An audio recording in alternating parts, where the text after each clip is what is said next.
Thanks, Comrade Tony. Let me first of all thank the Kasim family and also the friends with you who invited us today to come here. It's both for the EFF as political party, but also for myself personally, very special. I especially am very grateful to see my father there, and that we can share, and that we recall also our history. Because Umbay, that we all, the older ones amongst us here, knew. He was my mentor. I always used to say Umbay was the father that my father could not be to me. Because my father came from a very reactionary, white Afrikaner, conservative, nationalist background. He couldn't understand his son. But when I went to engage with Umbay, I went there to the Christian Institute's offices, where also, again, we engaged with other family members of yours who worked there. Among them was also someone that most of us here knew, and that's Comrade Jesse, because Comrade Jesse was Umbay's personal assistant. Umbay always said something very important. Because remember, I was now a young, at that stage when I met him, 18-year-old, very rebellious young man. I've decided, and I was convinced correctly, that Afrikaans is a problem because of what happened in Soweto 76. I was convinced that the Afrikaner community was so fundamentally wrong. I had huge problems with my Afrikaans Dutch Reformed Church and the theology of apartheid that the Dutch Reformed Church was preaching. And Umbay understood all of those things. But we always went outside his house. He lived in Greenside in Johannesburg. I'm sure you know my father. I'm sure you've sat there on those garden furniture under the peach tree in the back of Umbay's garden and spoke to him. And Umbay always said to me, Carl, never forget where you come from. Never forget your roots. Because if you forget your roots, you become a tree which is not anchored in the soil. And as the storms and the strong winds blow, you will be blown over. Why am I saying this here? Why am I talking about that Umbay told? Because Umbay and myself, we were in our own way dealing with the issues around identity and culture. And we understood and we worked through the issue of, on the one hand, you come from a particular historical background, a culture. But you also want to be part of a nation. And you have to be part of a nation. But if you don't understand your culture, you live in a vacuum.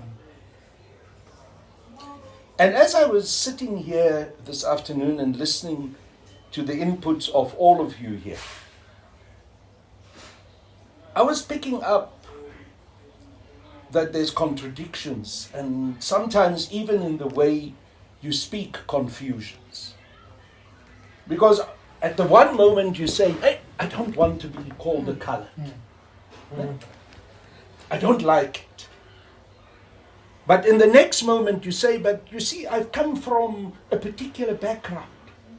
I've got a culture. That is what shaped me. That is who I am. So now these two things, are they in contradiction to each other? Or is there a way that one can live with both of them and still say, I'm an African. I'm a South African. And that for me is, to a large extent, the bigger national question that we're discussing here.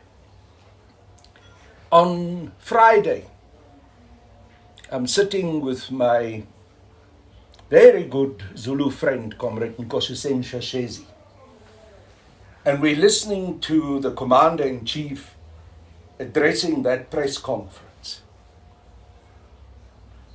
And towards the end, he comes to the issue of representation in Parliament, and he refers to the issue of the national question and representation. And he came to the name Karl Neus. And he says, yeah, well, we will have also our Mulungu there. And I laughed. And Comrade Shezi said to me, but why are you laughing? Are you okay with that? I said, yes, I'm very okay. Because I understand what the Commander-in-Chief is saying. He's not categorizing me as a Mulungu in this little block or cell as a Mulungu. But he recognizes that I can bring into the economic freedom fighters something which is lacking in terms of where I come from, where my roots are, while I can understand an Afrikaner and, for that matter, colored culture. I'm the first one, comrades, to object to tokenism. If anyone wants to use me as a token, there's our little whitey. I will object immediately. And I want to tell you, all of you as you sit here, if anyone wants to use you as a token, also in the economic freedom fighters, you should object. Because you should never be a token. Because a token is not real. A token doesn't address the real problems. A token is what my mum used to call window dressing. It doesn't touch on the reality.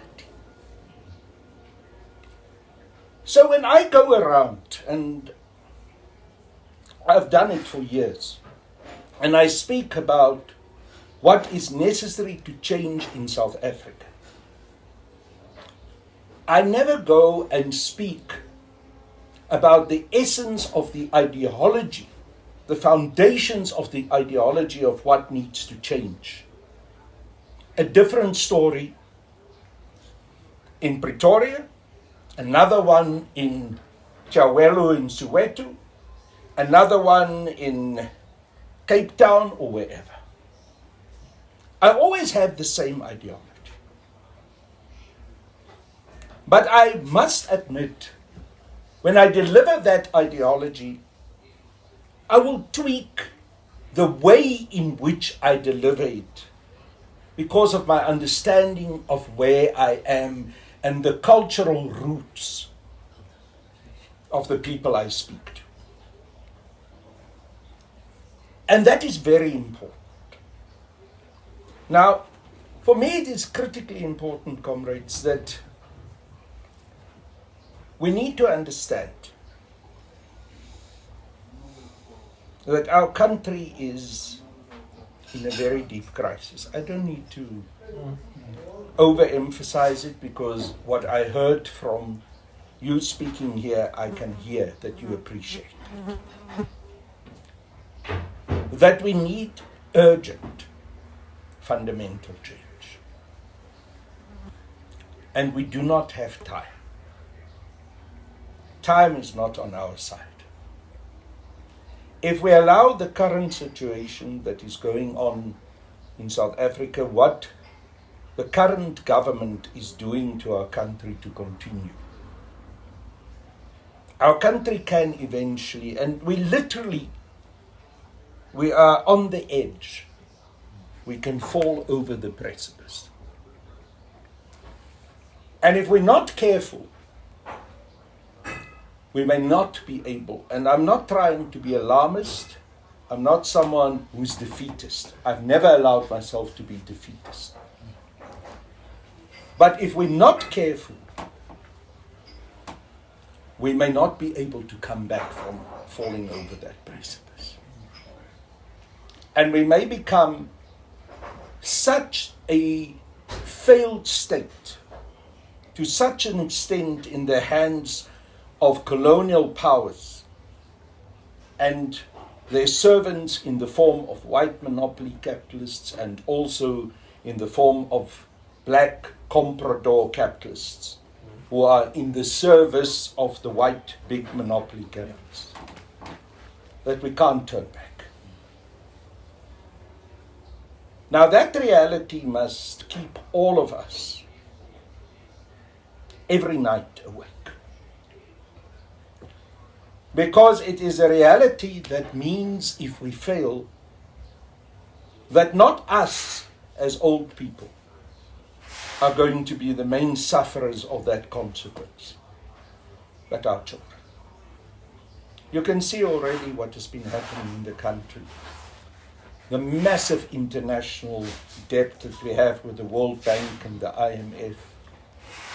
The way in which the privatization model that is introduced here is taking more and more of our businesses away, destroying it. And the little bit that it is there is becoming more and more in the hands of international big capital. What you are talking about, comrade, small businesses that are destroyed. Destroyed by mismanagement, destroyed by crime, destroyed by the general terrible corruption that we have in South Africa. So if that is the reality, then my dear brother, and I hear you, there's no luxury of time. And I understand where Comrade Chabalala comes from, because he doesn't want to jump over the hurdles. He doesn't want to ignore that he wants to have integrity in the way you deal with the community. I want the same. But I want to marry that issue of the integrity and the way we deal with the community with this sense of urgency. We need to act now. And that's why my comrade here who speaks about that he wants to see a proper strong branch established here and functional now, I can relate to it. Because it's necessary. We don't have the luxury of time. You know, I was kicked out of the ANC last year in December. Well, in fact, it was a little bit different. I was expelled. Why? Because I said that our judiciary is captured. And I believe it 100% that our judiciary is captured. They expelled me because they said the National Executive Committee of the ANC said that it's not captured, and now I've contradicted the ANC, NEC, therefore I must be expelled. I appealed to that expulsion. Because, like many of us, I'm a child of the ANC. You know, I joined the ANC when I was 19 years old.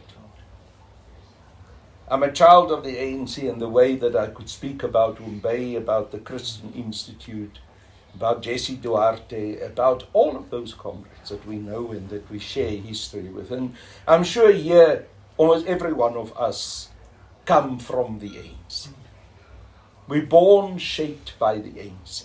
I used to say, my family, because I lost my Afrikaner family. My dad kicked me out of the house when I was 19. And, I never really fully reconciled with him, and a lot of my Afrikaans uncles and aunts still hate my guts. But I used to say the ANC is my only family that I have. So it's hard when your own family for the second time kicks you out. So I first said, no, I'm going to appeal. And when I appealed, in terms of the legal provisions, I was therefore able to keep my membership, and I should have been allowed to go to the 55th National Conference of the ANC. I'm sorry, comrades, I'm a little bit long, but I want to explain and tell the story properly. And I went to the accreditation center, and when I arrived, despite the fact that legally I was then entitled to be a member of the ANC and I had accreditation to go to the conference, they called the police in and they threw me out. It hurt a lot. And then I said, but let me watch what's going to happen at this conference. And as I was watching what was unfolding there, I saw that there was no politics. In fact, that one can say there was the death of ideology. There's no discussion there. The various breakaway commissions where we usually in the old days used to discuss economic policy, tax strategy and tactics, health, etc. Those commissions were empty. People didn't even bother to go there. The discussion documents of the ANC for those commissions wasn't even unwrapped from the plastic that it was in. It was just lying around there in the conference hall. And I said, you know what? This organization is dead. And this thing cannot be resurrected. And the right thing to do now for us and for me is to realize it's dead and to move, to resign from it and to move, to replace it with something that will bring liberation to our people. That's it. And when I left there, I sat down, I wrote my resignation letter. I said, I withdraw my appeal. I've resigned from this day. It's a long resignation letter. I can share it with all of you, comrades. Because it's relevant for other decisions that I've made, including the one to come to the economic freedom fighters. I said, let me try and see what I can do to build some movement around real economic transformation. And that's why we launched the African Radical Economic Transformation Alliance. But right from the first day when I started Hareta, I said this organization, and again you can go and read our launch statement. This organization doesn't exist for itself. It exists for the ideal of true, radical, fundamental economic transformation. And the second thing I said in that statement is unity amongst the progressive left forces in South Africa is essential if we want to change this country. And everything and anything must be done to forge that unity. So those were the ideals that informed when we started the Hareta. And as I went on with Hareta and I engaged with other political parties, the EFF, the ATM, the UDM, the Pan-Africanist Congress of Azania, I said to myself, but why are we so many parties? And 3 months ago, I was called to a meeting where we were discussing the leaders of the various parties, how can we possibly work together? And I asked at that table a few questions. I said, comrades, do you agree that we should return the land to the people? They said, yes. I said, do you agree that we must nationalize the South African Reserve Bank? Yes. That we need a state bank, Comrade Jobalala referred to how we see a state bank, how it should function. Everyone was there, including the leadership of the EFF. I said, no, but why are we so many parties here? I said, the only thing I can think why there are so many parties here is because we allow our egos to run away with ourselves. Because we like to be called presidents. And we want to be on lamp poles with our faces. I could see some of the presidents of some of the parties didn't really like to hear that. But you know, the truth hurts. Yes. It's okay. I like speaking the truth, even if it hurts. And I left that meeting and I spoke to my national, we called it a national working board in Areta. Because we said we in work in progress. I said, guys, we can't continue to exist separately. We must bring down the number of political parties. I said, you as you sit in this meeting, go and do your homework. Where must we go? I knew where I was going to go. EFF. But I wanted to hear what the other comrades on that national working board were going to tell me. So 2 weeks later they came back. I said, where? Everyone said EFF. And you know why? They said EFF because the EFF does what it says it's going to do. It's got integrity of action. They said the commander-in-chief is someone who speaks his mind. And one of the members, one of the leaders of our National Working Board, Dr. Paul Ngubeni, who is a very, very good legal mind in South Africa, probably one of the best. He said, the commander-in-chief is someone who implements consequence management. He says, and in South Africa, without consequence management, we're going nowhere. He says, we have developed a culture of impunity. People don't meet deadlines, people don't work, people make promises, they don't even remember their promises the next day.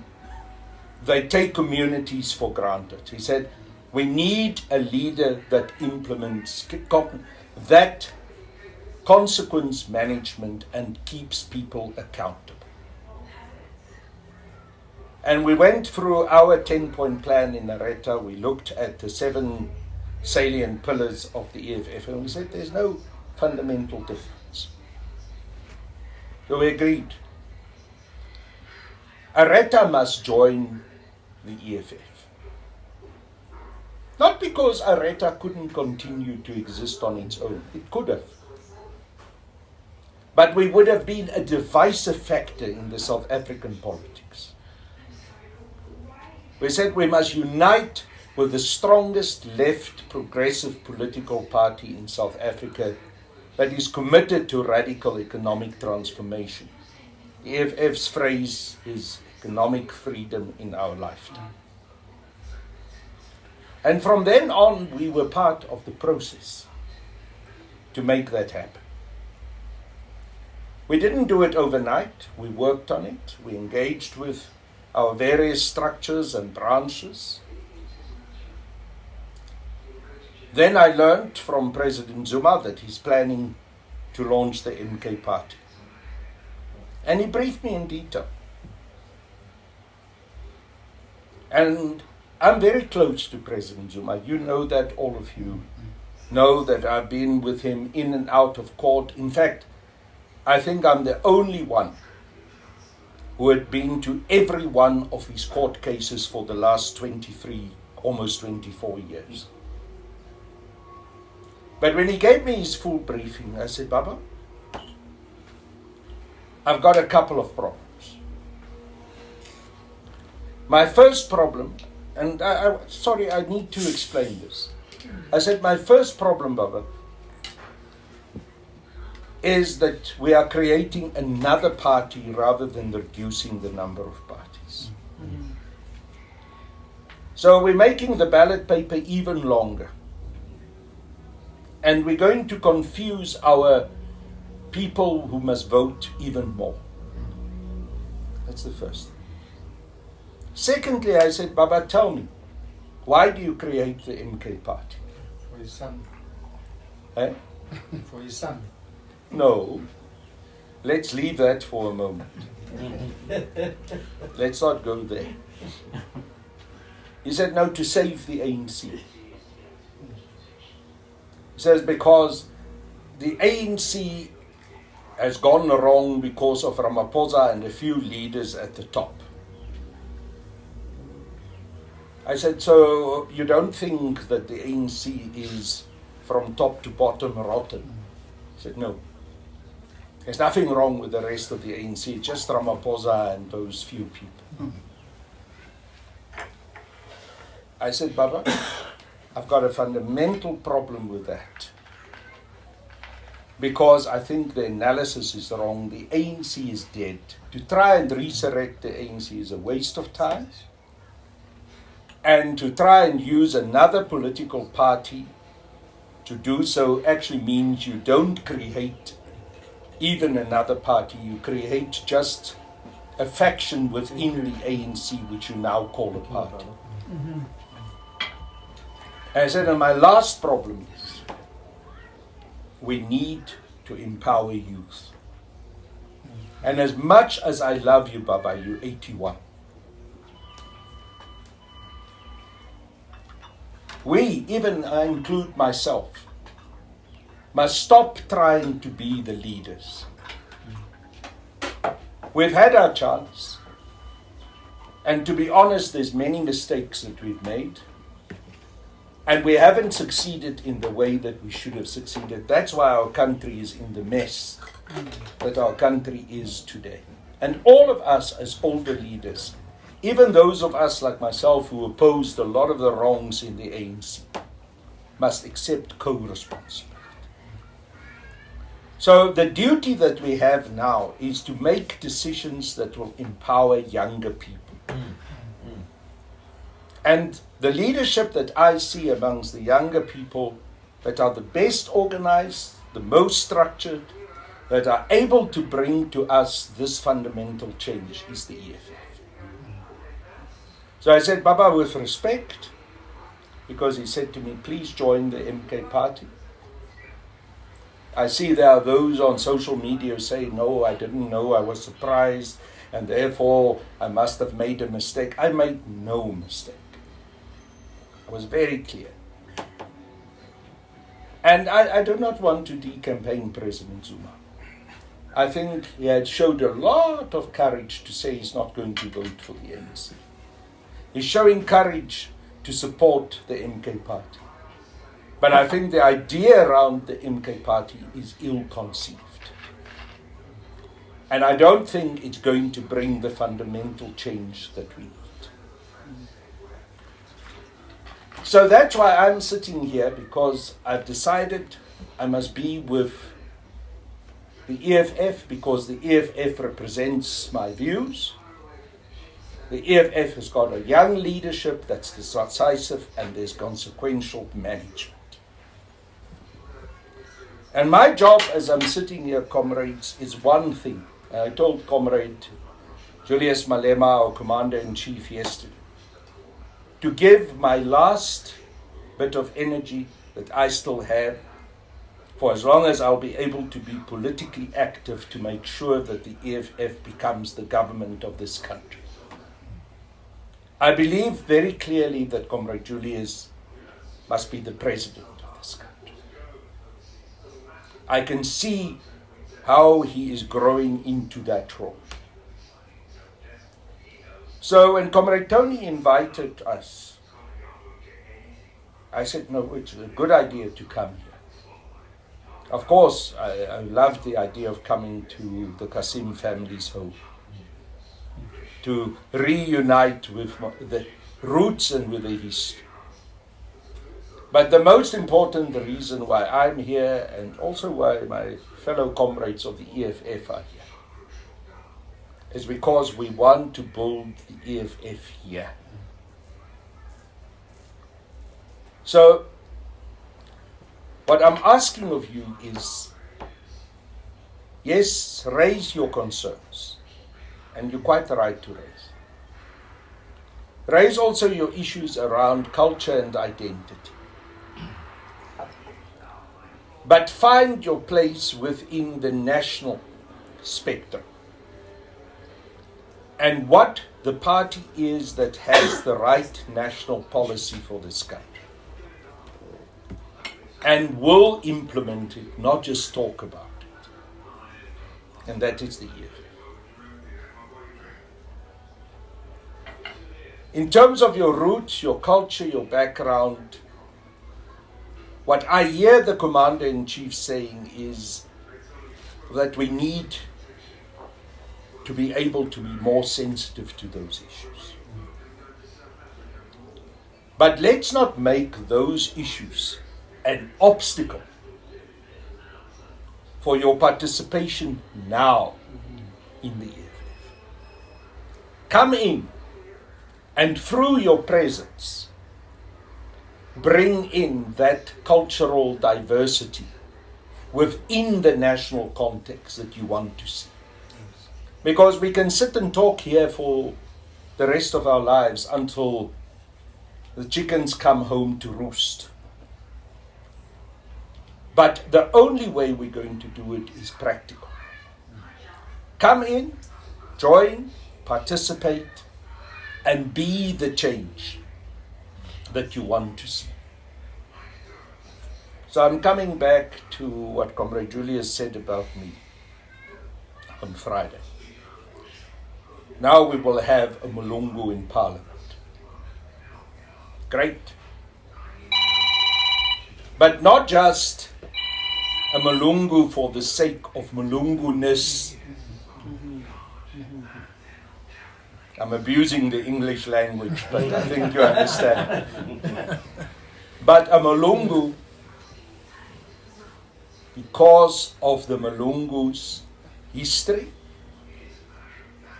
And I include my Afrikaans history, but I also include my liberation struggle history. And what did I love about coming here, comrades? I'm not just coming to a group of people who will call themselves colored. I came to a house of liberation.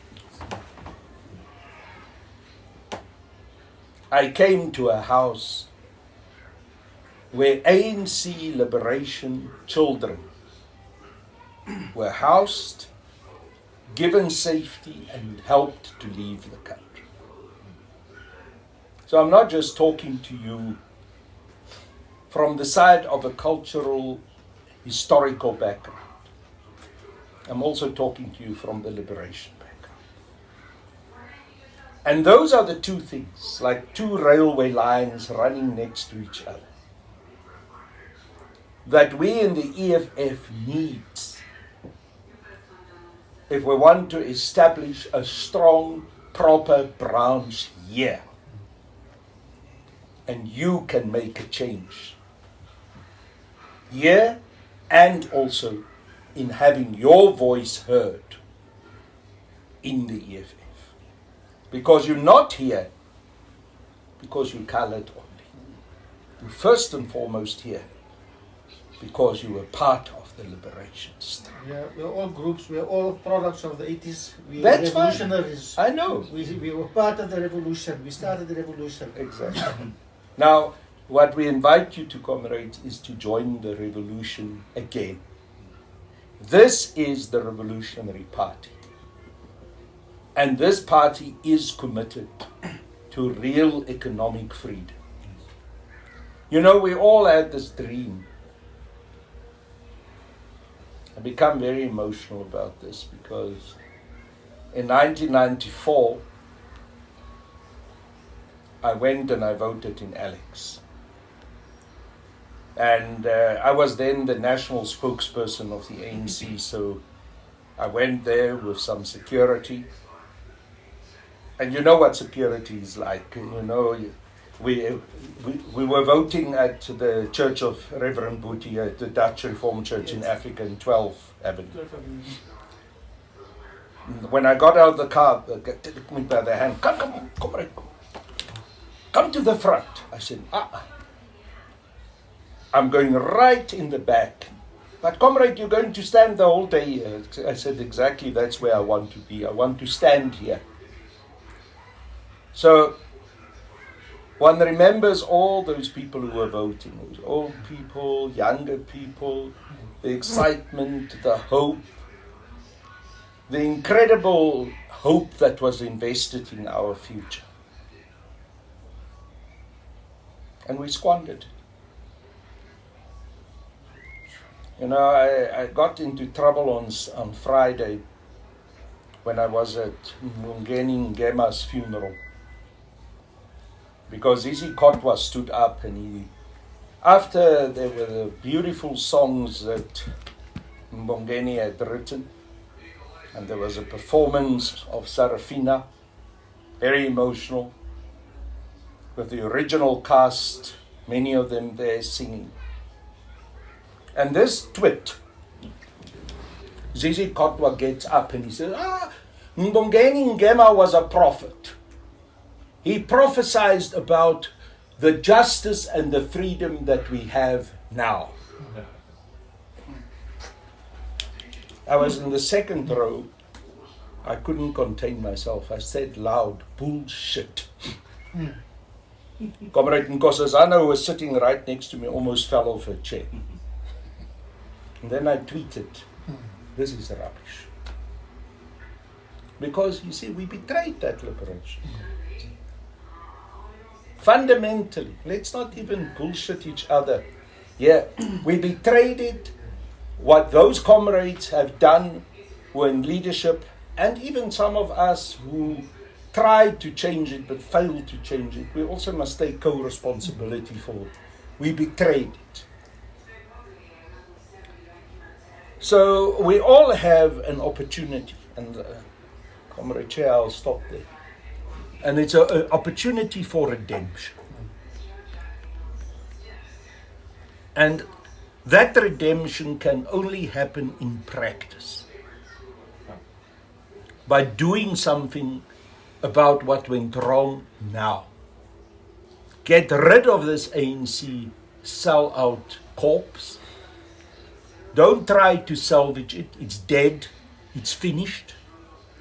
Don't live with nostalgia, because nostalgia will just make you dream about things that can never come back to you. And join an organization that will bring fundamental change. And where you have problems with what is happening, or still some rough edges in that organization, come in and be part of it. Address it. Debate, discuss. One thing I know is that the EFF is a representative structure. It's democratic. It's got structures. It holds conferences. Its third conference is coming now, end of this year.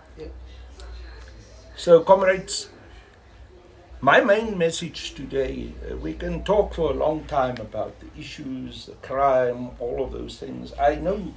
And it's important to discuss them, and if there's practical things that we can tweak to address them even amongst each other here, it's a good thing. If the councillor can take you and bring others together and bring you together with representatives and start addressing some issues, it's fine. But the most important thing for me here today is, I'm here to sign you up as EFF members. And I'm here to tell you, create a structure and a branch here. And don't wait for 2029. This is 2024. In our lifetime. And remember, comrades, it's not a stupid phrase when we say, let 2024 be our 1994. Because 1994 carried the hopes of our people. As I said, they stood in those queues crying with excitement about the future. So anyone who wants to make a mockery of that phrase, let 2024 be your 1994, don't understand their history. Participate, comrades. Make 2024 the change that we failed to achieve in 1990. I think that's what That's my message. That's what you were talking about. And that's why I'm calling on all of you, as you sit here, please sign up. Become members of the EFF. Join us. Policy on EFF. Yeah. Right? I know there's the Moonlight Pact. But Moonshot Pact. Policy-wise, I have a big problem if the EFF will go into a pact or an alliance with the DA. Is that just? Are you looking at that? Is it politics at play behind the scenes? Because I've got a fundamental difference or a problem with the DA itself. So if the EFF is going to be going into an alliance or a pact with the DA for whatever reasons, I would love to know if that is on your cards. Are you looking at that, or because that is something I need to know from you guys? Well, Comrade Shabalala can speak, but I can tell you what the response was of the Commander-in-Chief on Friday. He said we're not part of that. Just allow Comrade Carl to talk, please. Can I just touch on what he just said? You see, That's fine. what's going to happen is, I see an alliance government, that's for sure. There's no two ways about it. But I also see the EFF becoming the top party in the world. They'll get the most votes. That's what I envisage, that's what I want, that's what I see. Now, us Muslims has a problem with the DAO because of the Zionist connection. Of course. Yeah, we Right. also, everyone Now, else. we're going to have an issue here. Either we go with the EFF, we will pull in the DA as an alliance to get the ANC out of government. And I think this is what this moonlighting is all about. Or we don't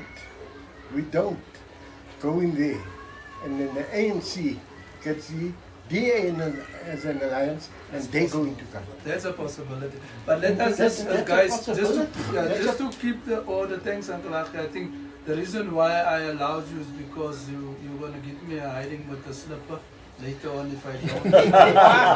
I said, I have to compromise and accommodate because whatever. But I just want to end on this, on what the councillor said. You see, what you call it, when Julius Malema goes live on television, right? He addresses a huge amount of people. When I say huge, I mean millions, right? Now, I agree with you, we've got to do a lot of groundwork. But if Julius creates his narrative now, about the colored Malay community, he can win over a hell of a vote. Yes, massive. More than what we will do on the ground. Yeah. More than what we will do on the ground. Make no mistake. Let me just, Carl, let me give you 2 minutes to conclude, and then we're going to open up the floor, just for comments. I want to say 2 things, and then I want to ask Comrade Chabalala also Yeah. to say something about coalitions. Yeah. It's do the one and not let the other go. About the point that you raise. I agree with you that what Comrade Julius says about the national question, for lack of a better phrase, is useful. But it should be combined with also the work that you need to do here. Yeah. So do the one and not let the other go. That's it. So I agree with your point. But you can't say because if he does that, and he will have a huge impact because he addresses millions of people, he will do more than us. He will do a lot, but whatever one says, at the end of the day, must be built on the ground by having a foundation, and that foundation is you. Here, working on those same issues. So the two things run together. On the issue of coalitions and all of that, I want to say two things. I don't think we should worry ourselves at this stage too much about exactly what will happen with coalitions. We must worry ourselves about how we are going to make the EFF the strongest party. Because the EFF being the strongest party will deal with some of your concerns. Because when it is a strong party, it will be able to dictate the terms of coalition. And at the end of the day, what we want to achieve is to see the policies that will bring economic freedom in our lifetime implemented. So even when you make coalitions, those coalitions must have as its purpose the advancement of the economic empowerment of our communities. That must be the bottom line. I don't like the DA for many reasons, including the one about their support for apartheid Israel. I really don't like them. I believe they're a racist party.